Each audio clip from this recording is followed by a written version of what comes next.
அதிக அளவில் இருக்கு. இது இதய தசைகளை வலிமையாக்குவதோடு இதயத்தில் அடைப்பு உண்டாக்கக்கூடிய கெட்ட கொழுப்பையும் கரைக்கும் மற்றும் இதயத்தில் இரத்த ஓட்டம் சீராக வைக்கவும் உதவக்கூடியது திராட்சை பழம். திராட்சை பழத்தினால் செய்யப்பட்ட ஒயின் குடிக்கிறதுனால இருதயம் சம்பந்தமான பிரச்சனைகள் வருவது தடுக்கப்படும் என பலரும் கேள்விப்பட்டிருப்போம். இது ஒயின் தான் குடிக்கணும் அப்படின்னு இல்லை, திராட்சை பழத்தை ஜூஸாகவும் தினமும் குடிச்சிட்டு வரலாம். ஸோ தினமும் திராட்சை பழத்தை ஜூஸாக குடிச்சிட்டு வரது மூலமாகவும் இருதயம் சார்ந்த பிரச்சனைகள் வராமல் பாதுகாக்கலாம். 2. இரத்த அழுத்தம் சீராகும். நம் உடல் முழுவதும் இரத்த ஓட்டம் சீராக இருக்கவும் இரத்த நாளங்கள் சீராக சுருங்கி விரியவும் மிகவும் அவசியமான ஒரு சத்து பொட்டாசியம். இந்த பொட்டாசியம் சத்து அதிக நிறைந்த ஒரு பழம் திராட்சை. 100 கிராம் திராட்சை பழத்தில் பார்த்தீங்கன்னா 191 மில்லிகிராம் பொட்டாசியம் சத்து இருக்கு.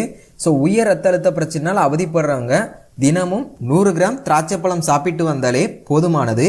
இரத்த அழுத்தம் சீராக இருக்கும். 3.